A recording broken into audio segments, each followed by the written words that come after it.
भाई अपनी बहन के साथ ऐसा करने की सोच भी कैसे सकता है? मेरा बस चले तो उस दुष्ट कंस को मटके में डाल के ऐसे घोंट के रख दूं जैसे मलाई घोट के माखन निकाला जाता है।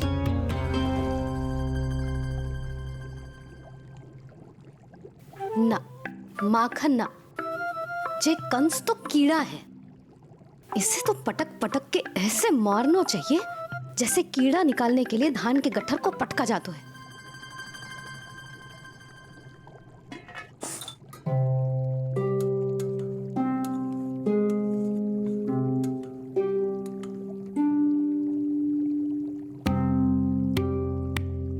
किंतु जब रोहिणी जिज्जी को पता चलेगा तो वो तो अपने आप को ही दोष देंगे, क्योंकि बालक ना होने के कारण उन्होंने ही वसुदेव जी को राजकुमारी देवकी के साथ दूसरा विवाह करने पर विवश किया था। हे ईश्वर, जिस सुख के लिए रोहिणी जिज्जी ने पत्नी जीवन का सबसे बड़ा त्याग किया था, जब उन्हें पता चलेगा कि वही सुख उस क्रूर कंस ने छीन के मटिया मेट कर दिया है, तो कितना कष्ट पहुंचेगा।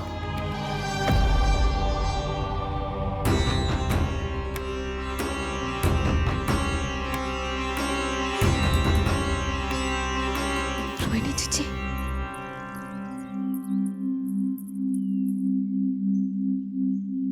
गोप नरेश, कृपया मुझे अपने भैया के पास ले चलिए। संकट के समय मुझे उनके साथ होना चाहिए। किंतु भाभी, पता चलो है वसुदेव भैया और देवकी भाभी कंस के महल में कड़े पहरे में रखे गए। पति पत्नी एक दूसरे का संबल होते हैं। कंस का पहरा कितना भी कष्टदायक क्यों ना हो, इस समय उन्हें और बहन देवकी को मेरी आवश्यकता है।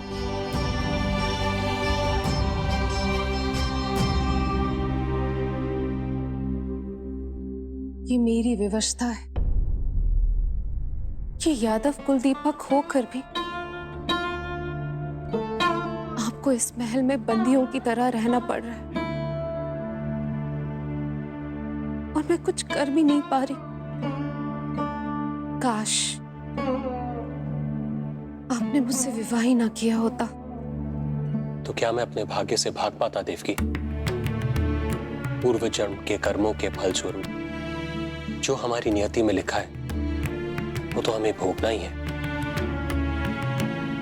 श्री हरि क्या करते हैं, कब और क्यों करते हैं, ये दुख हमारे जीवन में किस उद्देश्य से आए हैं, इन रहस्यों का पता लगा पाना हम मानवों के लिए संभव नहीं है देवकी।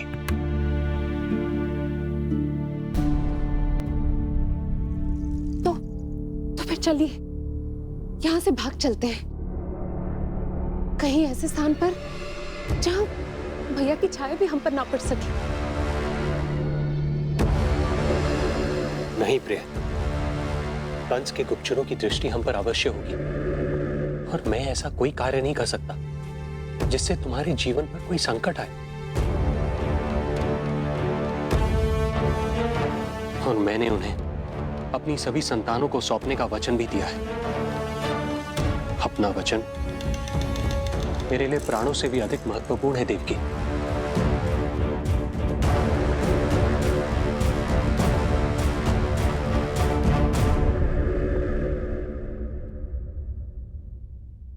राजन, राजकुमारी, गोकुल से रानी रोहिणी और गोपराज नंद पधारे हैं।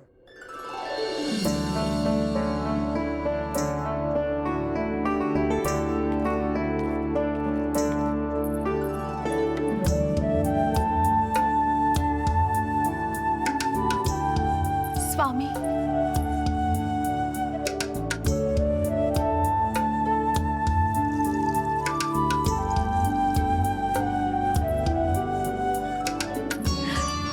बहन, दीदी,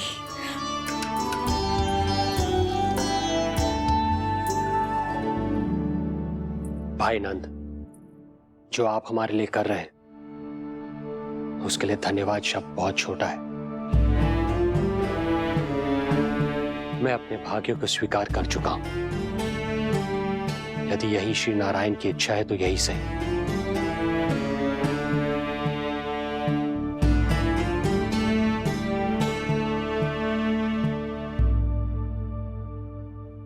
भाई नंद, इस समय मथुरा का वातावरण अनुकूल नहीं है, आपको जाना चाहिए। यशोदा भाभी भी चिंतित हो रही होंगी, उनसे कहिएगा हम यहां सुरक्षित हैं अभी तक।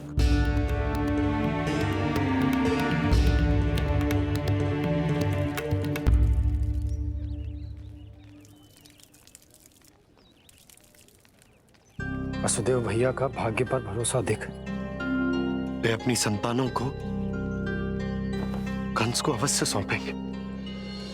हे ईश्वर, इतना कठोर वचन, जब इसे निभाने का कठिन समय आएगा तो कैसा अनुभव करेंगे वे? उनका हृदय तो चकनाचूर हो जाएगा।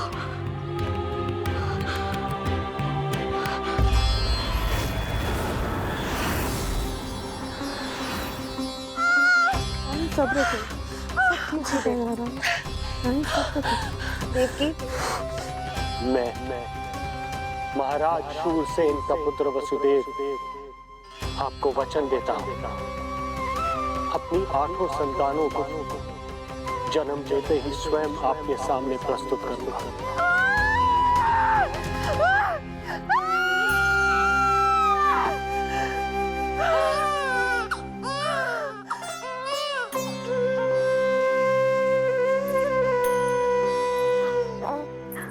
बधाई हो स्वामी, आपको पुत्र रत्न प्राप्त हुआ है।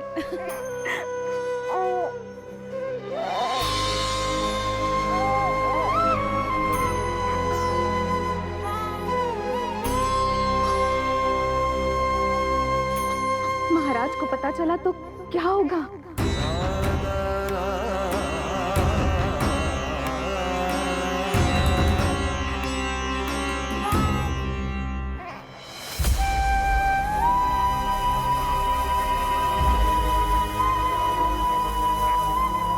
अपने पुत्र को इन हाथों में थामना,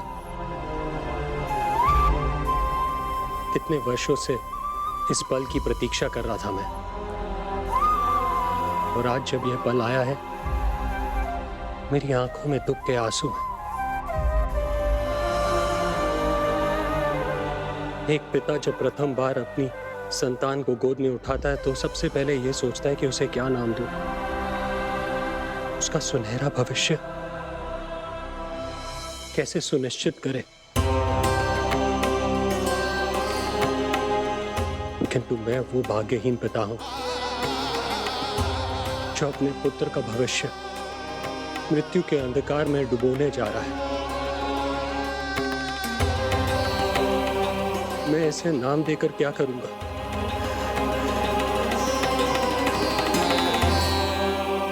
क्या आपके वचन का महत्व आपके पुत्र के प्राणों से अधिक है स्वामी?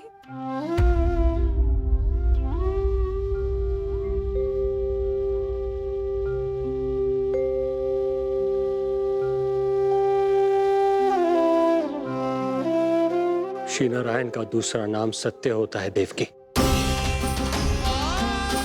तुम ही कहो, मैं श्री नारायण से विमुख कैसे हो जाऊं? मुझे अपना वचन निभाना ही होगा। हृदय के टुकड़े टुकड़े क्यों ना हो जाए, मुझे इसे कंस तक ले जाना ही होगा।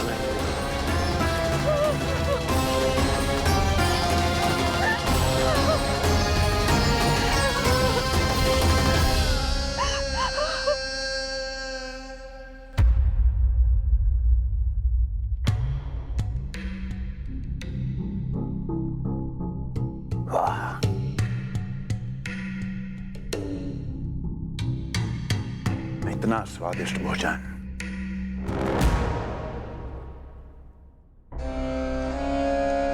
किसी विशेष इच्छा की पूर्ति के लिए मुझे सम्मोहित तो नहीं करना चाहती? मुझे पति के रूप में प्राप्त कर तो चुकी हो, अब प्राप्त करने को क्या क्या बचा है प्राप्ति? मैं प्राप्ति नहीं, अस्थि हूँ स्वामी। प्राप्ति तो छुई मुई बनकर वहां खड़ी है। आप सदैव अपने विषय में ही सोचते हैं, कभी मेरे ओर भी निहारा कीजिए, तभी तो मेरा नाम सही से स्मरण होगा आपको। मैं अपने विषय में ही सोचता हूं, तभी तो दसों दिशाओं में मेरे नाम का डंका बजता है, मेरे साम्राज्य का विस्तार होता है, तभी तो मेरा अस्तित्व है। अस्थि स्मरण रहे, तुम हो क्योंकि मैं हूं।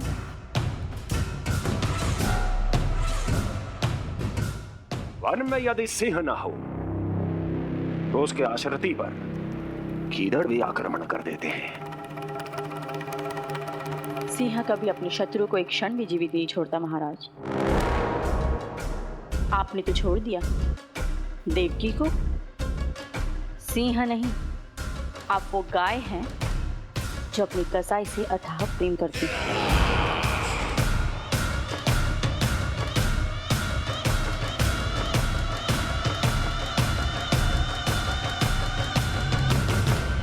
सभी संतानों को जन्म लेते ही मेरे पास लेकर आएगा, ये वचन दिया है वसुदेव ने मुझे। तो फिर आया क्यों नहीं महाराज? प्रथम शिशु का जन्म तो हो चुका है।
कुल के यादव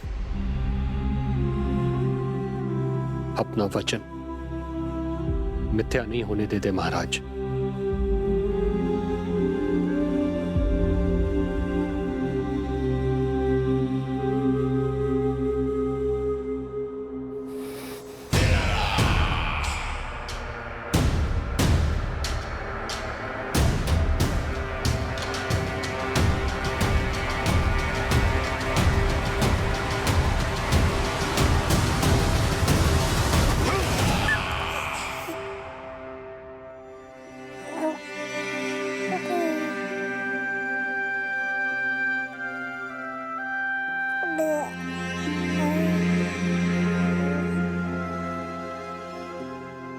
ये देवकी का पुत्र है, मेरी बहन जो मुझे प्रिय हुआ करती थी, उसका प्रथम पुत्र है ये, मेरा प्रथम भांजा।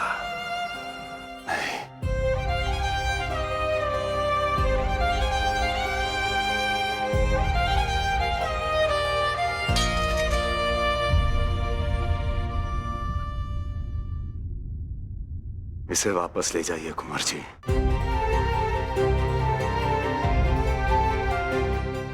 देवकी की प्रथम संतान से मुझे कोई संकट नहीं।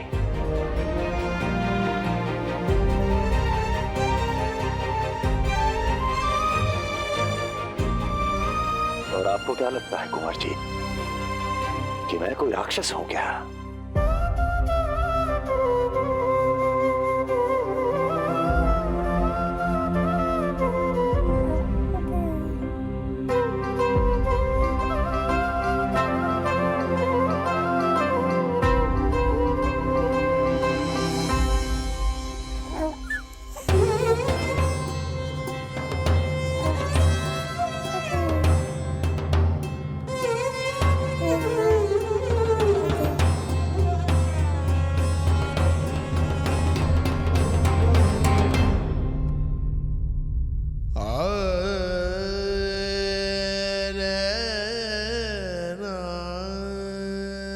तो उसे अपनी गोद पे भी नहीं उठा पाई थी दीदी।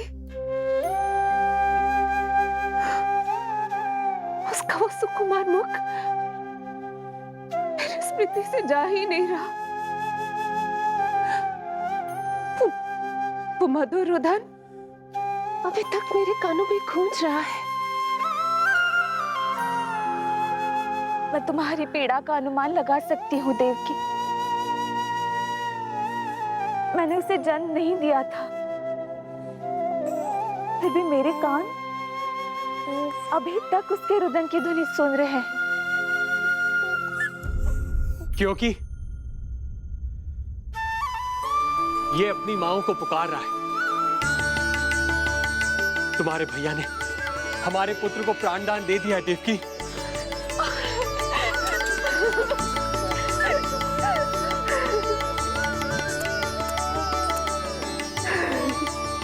स्वामी, अब अपने पुत्र का नामकरण कीजिए। इसे ऐसा नाम दीजिए कि इसका भविष्य यश और कीर्ति से परिपूर्ण हो। कीर्तिमान। कीर्तिमान होगा इसका नाम।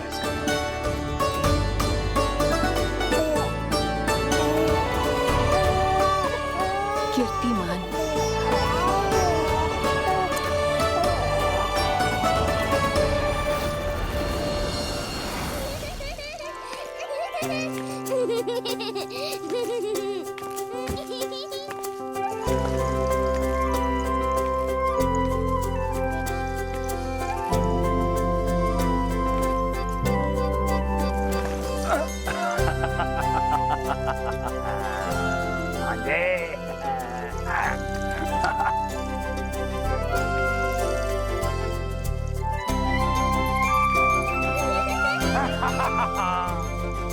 भांजे भांजे, मामा से बचना असंभव है। मामा जी, आपके भुजाओं में कितना बल है, मुझे पीड़ा हो रही है। मेरा दूसरा हाथ पकड़ लीजिए। तुझे पीड़ा हो रही है? ये ले।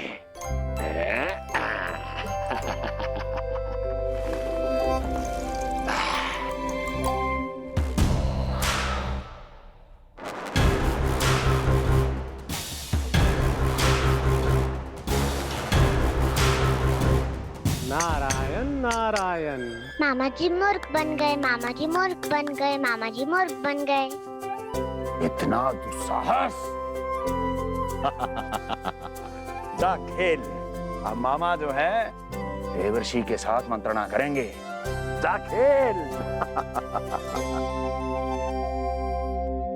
क्योंकि अत्यंत महत्वपूर्ण ना हो तो देवर्षि हमारे द्वार पर आने का कष्ट नहीं उठाएंगे। कहिए देवर्षि, कैसे आना हुआ? मैं तो बस आपको ये अद्भुत कमल पुष्प भेंट करने आया था महाराज। इसे देखते ही मुझे आपका स्मरण हुआ था। मानो ये मुझे पुकार कर कह रहा हो, मुझे महाराज कंस के पास ले चलिए। इसमें तो कुछ भी विशेष नहीं है देवर्षि। इसमें 8 पंखुड़ियां हैं महाराज, और 8वीं पंखुड़ी सबसे विशेष है। यदि विश्वास न हो तो आप स्वयं गिनकर देख लीजिए। आप मेरा उपहास कर रहे हैं देवर्षि। आप गिनिए तो सही महाराज। 1 2 3 4 5 6 7 8। क्या आप निश्चित रूप से कह सकते हैं कि यही 8वीं पंखुड़ी है? विचार कीजिए महाराज। क्या आप बिना किसी शंका के कह सकते हैं कि कौन सी पंखुड़ी पहली है और कौन सी 8वीं? क्या आप पूर्ण विश्वास के साथ कह सकते हैं कि कौन प्रथम है और कौन अंतिम? फिर चाहे वो पंखुड़ी हो या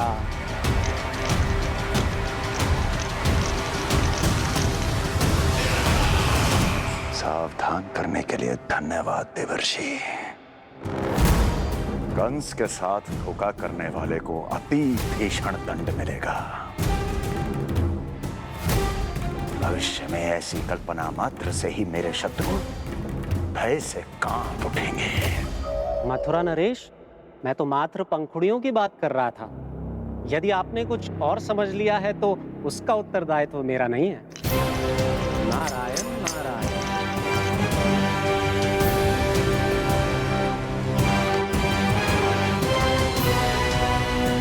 विचार कीजिए महाराज, क्या आप बिना किसी शंका के कह सकते हैं कि कौन सी पंखुड़ी पहली है और कौन सी 8वीं? क्या आप पूर्ण विश्वास के साथ कह सकते हैं कि कौन प्रथम है और कौन अंतिम? फिर चाहे वो पंखुड़ी हो या... मामा जी मूर्ख बन गए, मामा जी मूर्ख बन गए, मामा जी मूर्ख बन गए, मामा जी मूर्ख बन गए।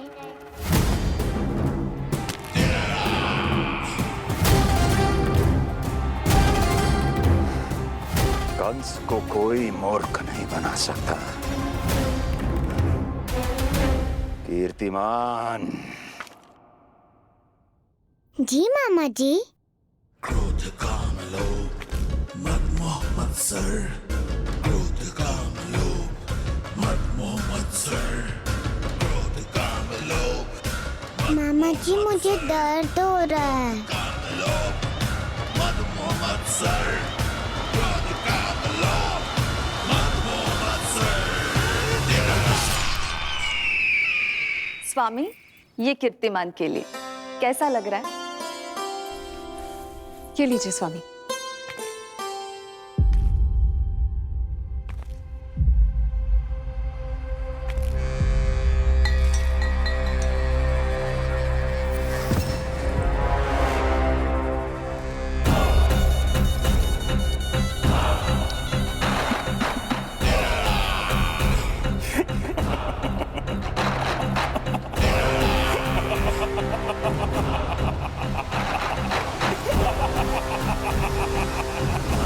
नेत्रों के सामने अपनी संतान की हत्या होते हुए देखना कितना पीड़ादायक रहा होगा ये दृश्य।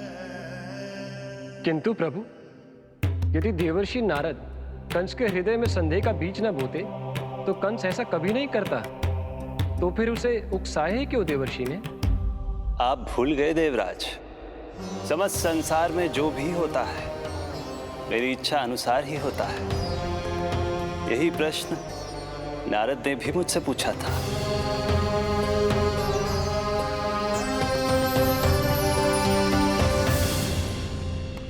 नारायण नारायण।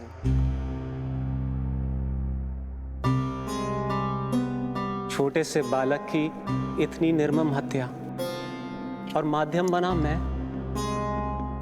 प्रभु, ये कैसी लीला है आपकी?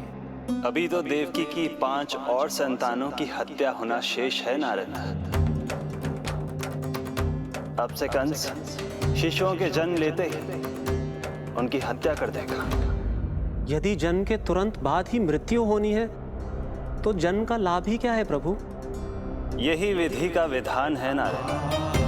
कीर्तिमान और शेष 5 बच्चे श्रापग्रस्त हैं। जन्म के कर्मों के अनुसार अल्पायु होना उनकी नियति है। उनकी मृत्यु के बाद ही शेषनाग के अंश के रूप में बलराम और मेरे अंश के रूप में श्री कृष्ण का अवतार संभव होगा। नारायण नारायण।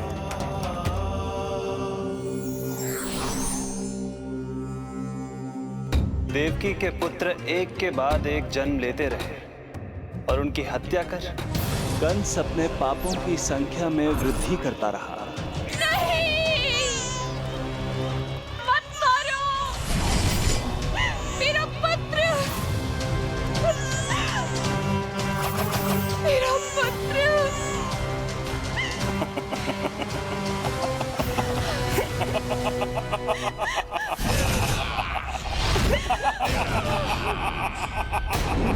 की कथा ऐसे मोड़ पर आ पहुंची जहां से वापसी असंभव है,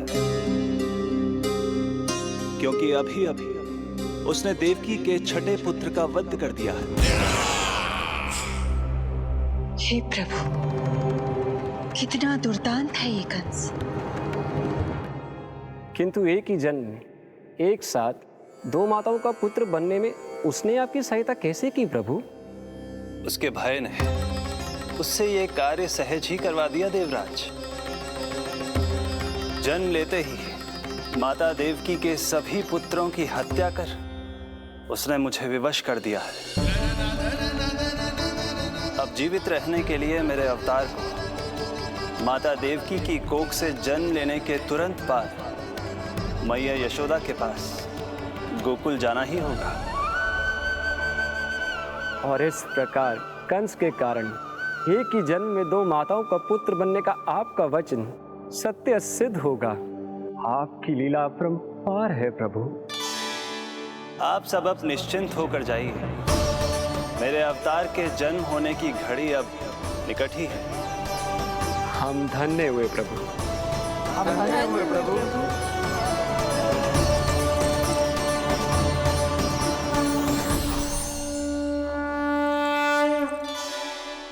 मुझे तो अभी से मैया यशोदा के साथ आपको खेलते हुए देखने की उत्सुकता हो रही है। उनकी प्रवृत्ति कितनी निराली है।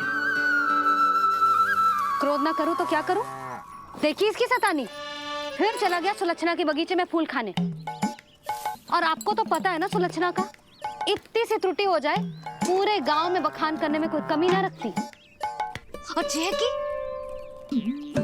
अरे जब ग्वालिनों को पता चलेगा तो क्या कहेंगी? यही ना कि जसोदा अपने बच्चे को खाना ना देती, भूखा रखे है।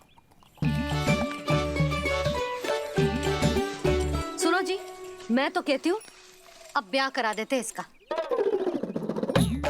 अब वो ही ध्यान रखेगी इसका। केवल पत्नी सुधार सकती है तुझे। तुम इसके बारे में बात कर रही हो कि मेरे बारे में?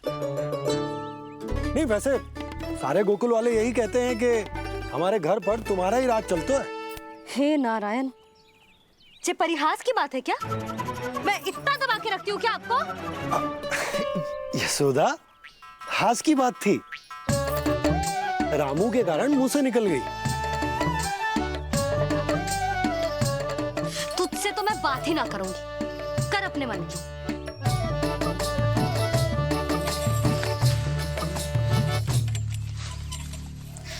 पता है तुझे कितना क्रोध आता है जब तू ऐसे बिना बताए घर से चला जाता है।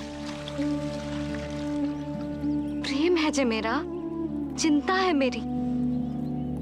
तुझे कुछ हो जाए तो अपना लल्ला माना है तुझे।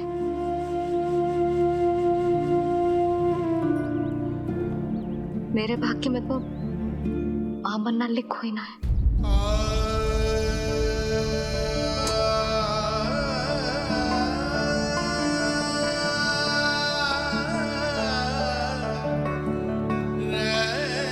यशोदा,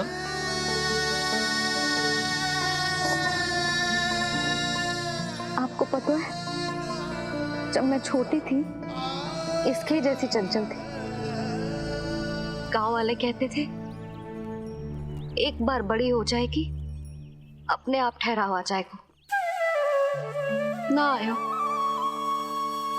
फिर बड़े बूढ़े कहने लगे चिंता की कछु बात ना है, एक बार शादी हो जाएगी सब ठीक हो जाएगा।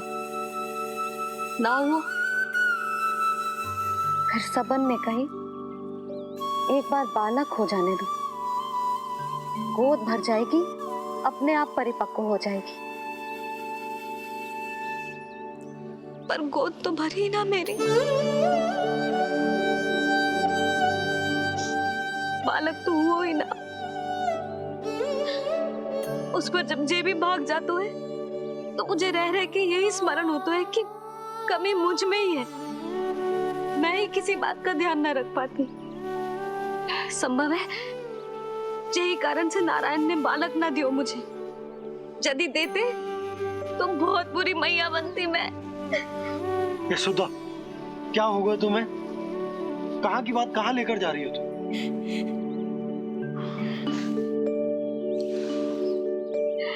बालक अवश्य होगा हमें, और बहुत अच्छी मैया बनोगी तुम। बस नारायण सही समय की प्रतीक्षा कर रहे हैं। मेरी तो न सुन रहे बे। आप ही कह दियो उनसे, अब और प्रतीक्षा ना होगी मुझसे।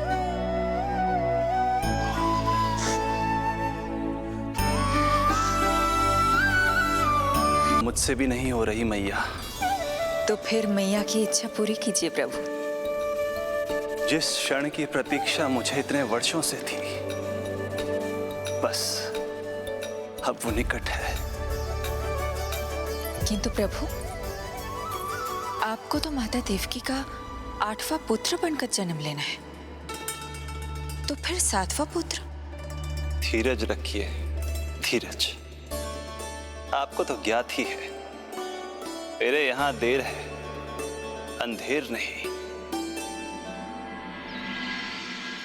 मैं यहाँ तुम दोनों पर आश्रित हूँ यशोदा। भोजन, सुरक्षा, परिवार का अपनापन सब कुछ दिया है तुमने मुझे, किंतु मेरा दुख मुझे एक क्षण भी चैन लेने नहीं देता। मेरे स्वामी और बहन देवकी कितने ही वर्षों से कंस की काल कोठरी में बंदी है। दिन रात नियति के शाप को सहन करने के अतिरिक्त और कोई उपाय नहीं है उनके पास। ऐसे में मैं सुख की सांस कैसे लूं? कीर्तिमान की हत्या के बाद मेरी सुरक्षा के लिए मेरे स्वामी ने मुझे यहाँ भिजवा दिया, चुपचाप। किंतु मेरा हृदय तो वही छूट गया यशोदा। इससे तो अच्छा होता कि मैं भी उसी कारागार में होती, मेरे स्वामी और बहन देवकी का दुख तो साझा कर पाती। अपनी 6 संतानों को कंस के हाथों मृत्यु के गोद में जाते देखा है उन्होंने। अब तो मुझे उस क्षण की कल्पना से भी डर लगने लगा है, जब देवकी अपने 7वें पुत्र को अपने गर्भ में धारण करेगी। भय से भविष्य नहीं टलता, होनी होकर ही रहती है। समय बीता और देवकी के गर्भ में 7वें पुत्र का आगमन हुआ। क्या इसका भी भविष्य वही होगा जिसके भाइयों का हुआ था? इस बंदी गृह की दीवारें, प्रत्येक ईंट, प्रत्येक पत्थर, यहां तक कि यहां की वायु भी उस कंस की बंदी है। अब तक तो उसे सूचना भी मिल चुकी होगी। वो निर्दयी, क्रूर प्रतीक्षा कर रहा होगा कि कब तुम्हें प्रसव हो और कब उसकी तलवार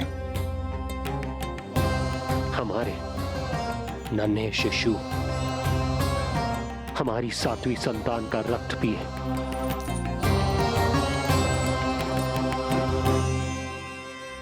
दुर्जन, तुम देवकी की कालकोठरी के बाहर स्वयं उपस्थित रहोगे, प्रत्येक पल 8 प्रहर। जैसे ही शिशु पहली श्वास ले, तुम मुझे सूचित करोगे। अवश्य महाराज, आज्ञा दें।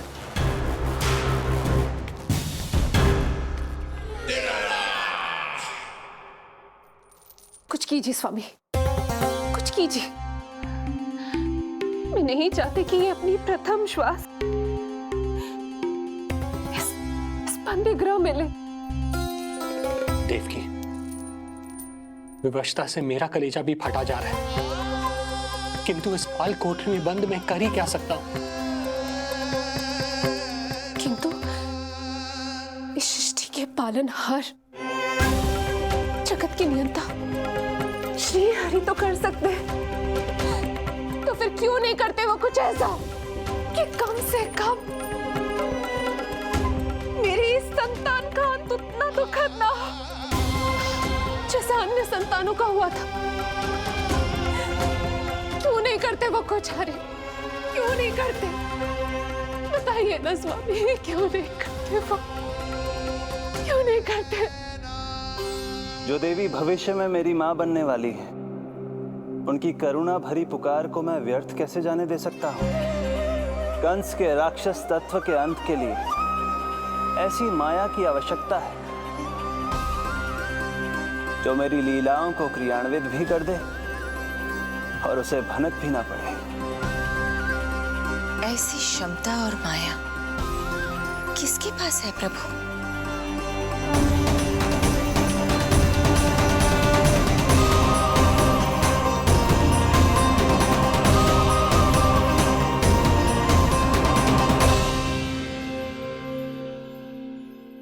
ओम नमो आकर्षणी ज्वाला मालिनी, ओम नमो भगवती क्लेशनाशिनी।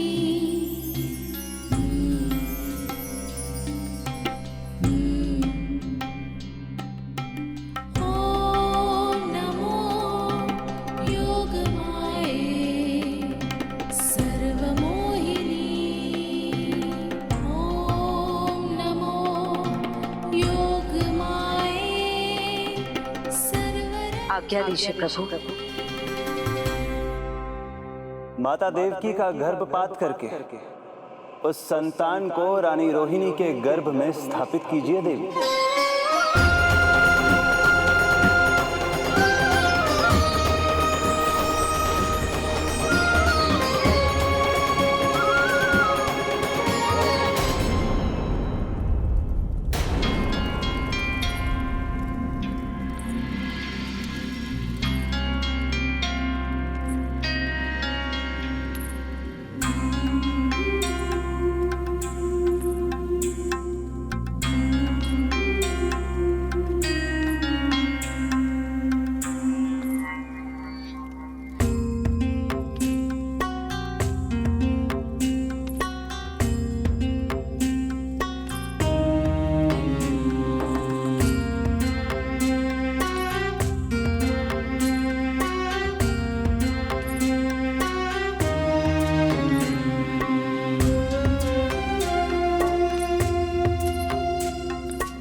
योग माया ने अपना कार्य पूर्ण किया।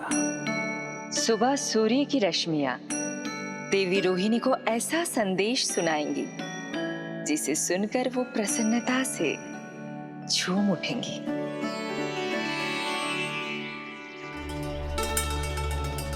यादव कुल के नए राजकुमार के आगमन पर बहुत बहुत शुभकामनाएं रानी।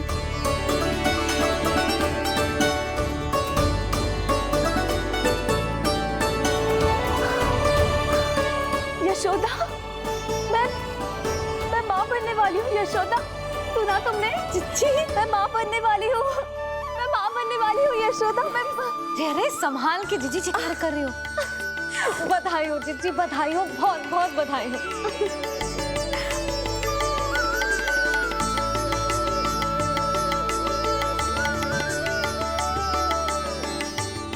विधि का विधान भी विचित्र होता है। रोहिणी, जिनका ये पुत्र नहीं है, वो प्रसन्न है, किंतु देवकी जिनका ये पुत्र है वो व्याकुल है।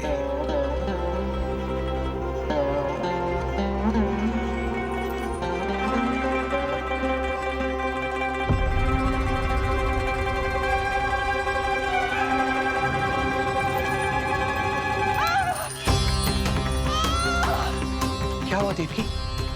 तुम ठीक तो हो? स्वामी, स्वामी मेरा पुत्र, स्वामी हमारा पुत्र चला गया। स्वामी हमारा पुत्र चला गया। धीरज धरो देवकी, संभव है यही श्री हरि की इच्छा हो। किंतु मैंने उनसे ये तो नहीं मांगा था ना स्वामी। मैंने कहा था हमारा पुत्र यहाँ श्वास न ले, इसका ये अर्थ नहीं था। क्यों किया नारायण ने ऐसा? क्यों किया?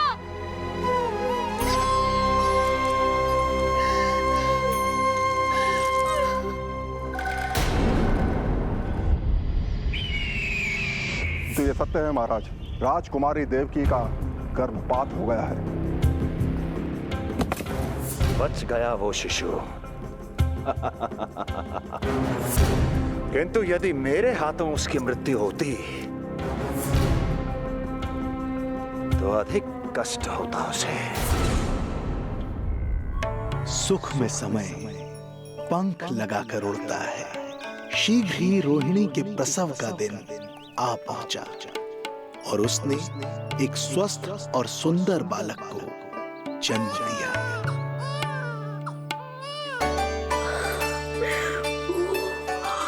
लो जिज्जी, संभालो अपने लल्ला को, जी भर के निहार लो इसे।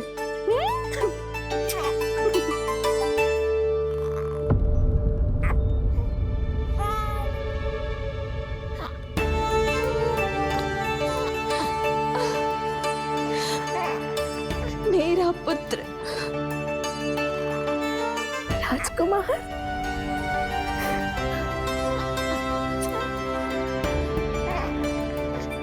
अच्छा जीजी, मैं तनिक इनको भी सूचना देकर आती हूँ। वसुदेव भैया तक भी तुझे शुभ समाचार पहुंचानो है। राजकुमार कौन है? हाँ, गोकुल का राजकुमार है। हाँ गोकुल का राजकुमार है मेरा बच्चा। बल तो इतना है कि पूछो ही मत आप। एक बार उंगली पकड़ लेना तो उसके बाद छुड़ाना अत्यंत कठिन हो जाता है।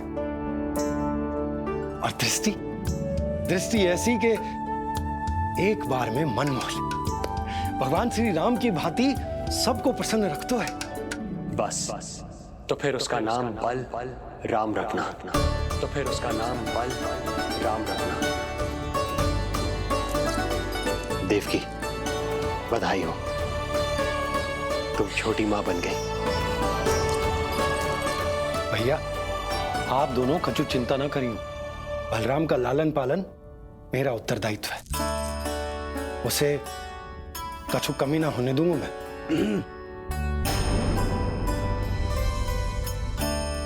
मुझे चलना चाहिए। कितने वर्षों बाद तुम्हारे कारण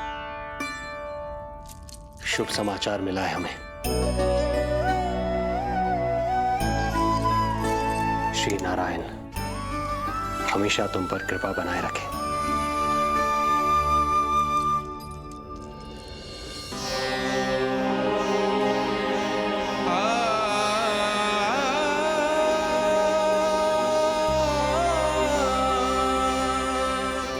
आपको बहुत बहुत बधाई हो स्वामी।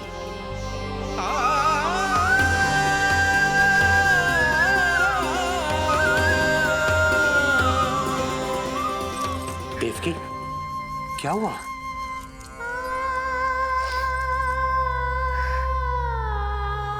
कुछ नहीं।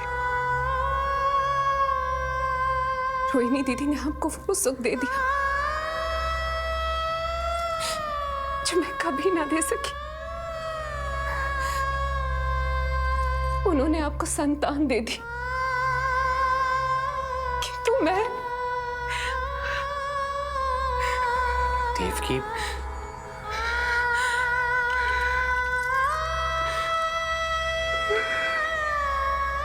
इस समय जो व्यथा माता देवकी की है, वही पीड़ा माता यशोदा की भी है।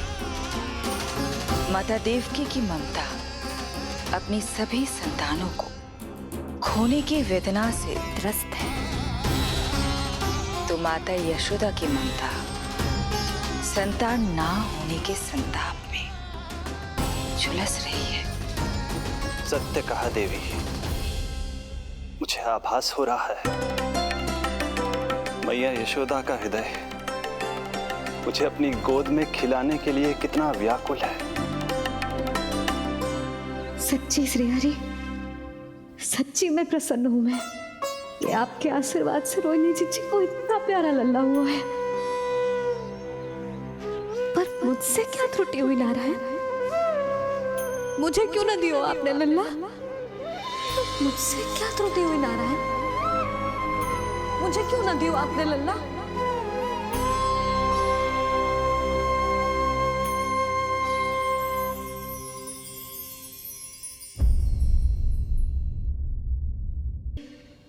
सच्ची में प्रसन्न हूं मैं कि आपके आशीर्वाद से रोहिणी जीजी को इतना प्यारा लल्ला हुआ है। पर मुझसे क्या त्रुटि हुई नारायण? मुझे क्यों न दियो आपने लल्ला? मुझसे क्या त्रुटि हुई नारायण? मुझे क्यों न दियो आपने लल्ला? अब तो माता देवकी की 7वीं संतान का भी जन्म हो गया है प्रभु। अब आपके अवतार लेने में किस बात की देर है? यशोदा, ले तुम यहाँ आओ और मैं पूरे घर में ढूंढतो फिर रहा हूं। पता चला तुमने सुबह से कछु ना खाए हो। चलो कछु खा लो, आ जाओ। कहीं ना जा रही मैं।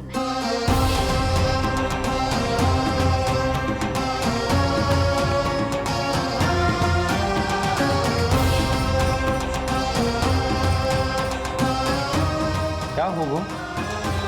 हरि को बांध के बैठी हूँ।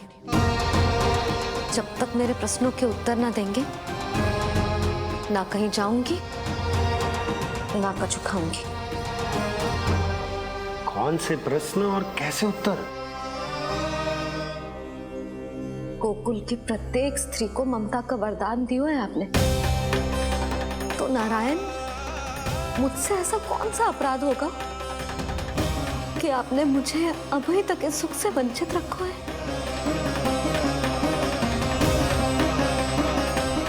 आज बोलना पड़ेगा प्रभु, बताना पड़ेगा कि आपने मुझे लल्ला क्यों न दी।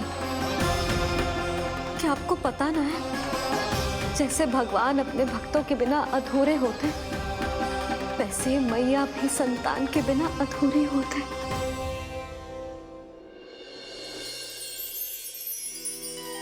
साचा सुमीरन सबसे हरि को, साचा है हरि नाम, जिनकी कृपा से बन जाती है सबके बिगड़े काम। साचा सुमीरन। प्रभु, मैया यशोदा उसी वेदना का अनुभव कर रही है जिसका अनुभव उन्होंने पिछले जन्म में माता धारा के रूप में किया था।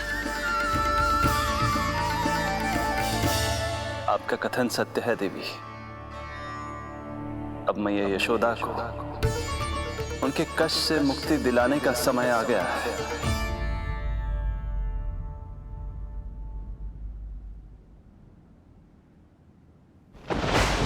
उठो पूर्णा, शीघ्र ही यशोदा के यहाँ पुत्र का जन्म होगा। नक्षत्रों की गति से उत्पन्न संकेतों को देखो।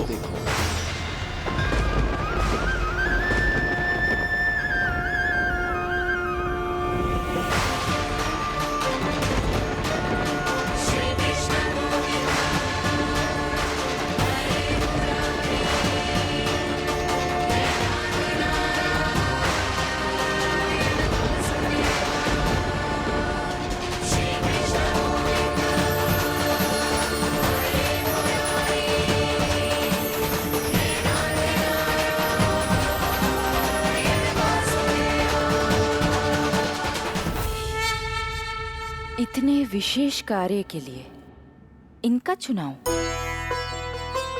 ये देवी कौन है प्रभु? ये मेरे भविष्य में होने वाले गुरु महर्षि संदीपनी की माता हैं देवी। अपने ज्ञान के कारण गोकुल वासियों की श्रद्धेय हैं।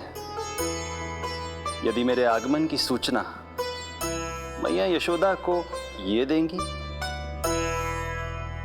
तो ही मैया विश्वास करेंगी।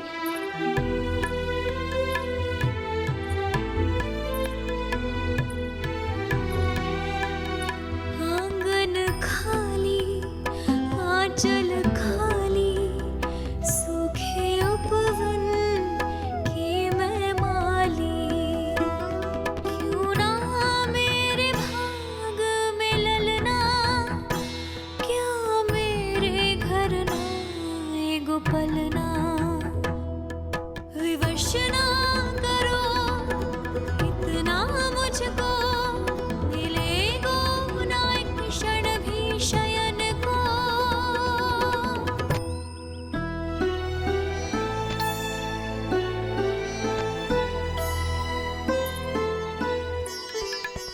मैं जिसे सुलाऊं जो मुझे जगाए, प्रभु दे दो ना वरदान। साचा सुमीरन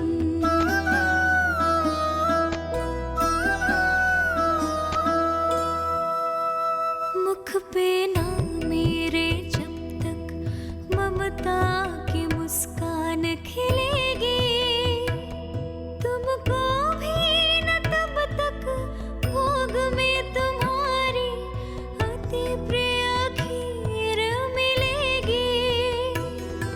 कसम प्रभु तुम्हें दे रही जसोदा, नाखन भोग लगेगो तीखा। इस दुखियारी की विनती का रखोगे जो नामान। साचा सुमीरन सबसे हरि को, साचा है हरि नाम। जिनकी कृपा से बन जाते हैं सबके बिगड़े काम। साचा सुमीरन।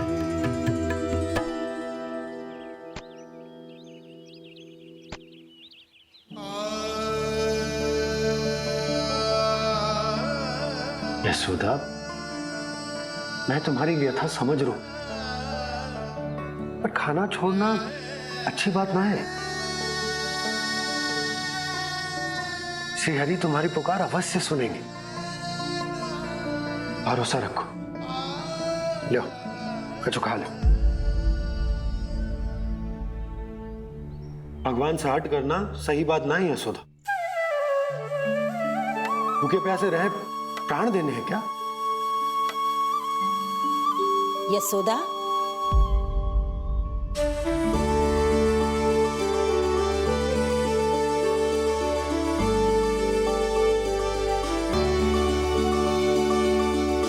होने वाली मैया को अपने स्वास्थ्य का विशेष ध्यान रखना चाहिए।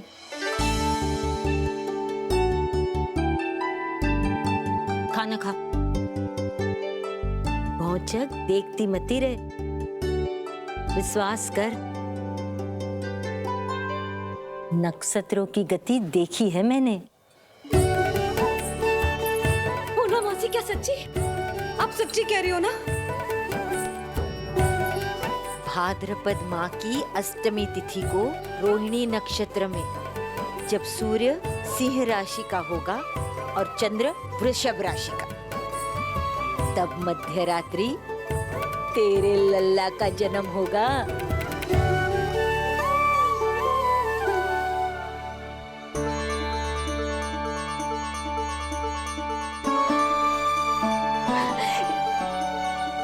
इतने वर्षों में कभी किसी ऋषि मुनि, किसी ज्ञानी ने हमें ऐसी आशा ना दी। आज पहली बार हमें इतना स्पष्ट आश्वासन मिलो है बहुत बहुत धन्यवाद आपका पूर्णा मौसी, बहुत बहुत धन्यवाद।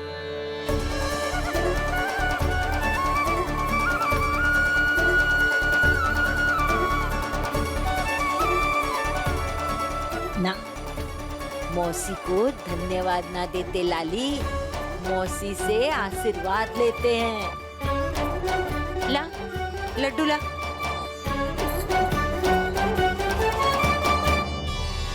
खा ले।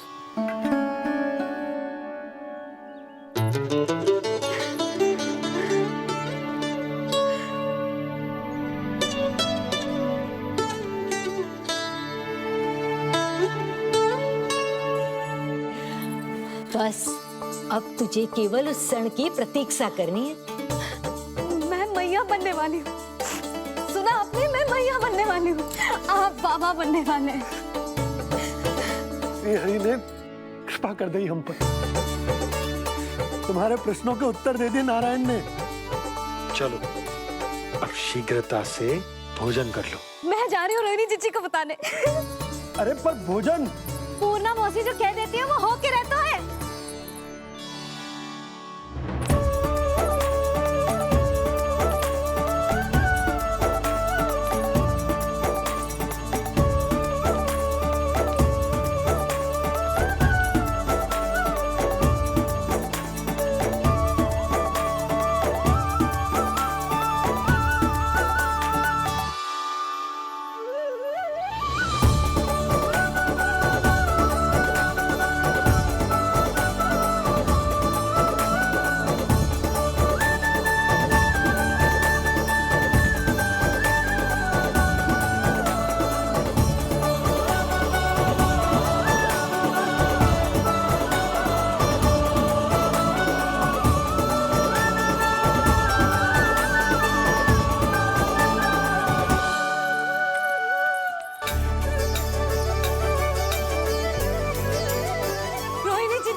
अरे मैं मैया बनने वाली हूँ, लल्लाओं को करेगा। क्या पूरी मौसी ने बताई? सच? अब अपने अंश का निर्माण करने का समय आ गया है।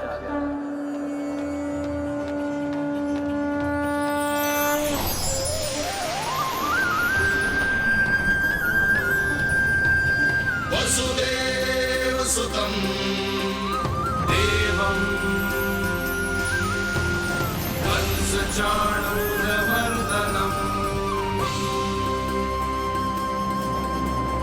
यशोदा परमानन्दम् कृष्णं वन्दे जगद्गुरुं कृष्णं वन्दे जगद्गुरुं कृष्णं वन्दे जगद्गुरुं कृष्णं वन्दे जगद्गुरुं कृष्णं वन्दे जगद्गुरुं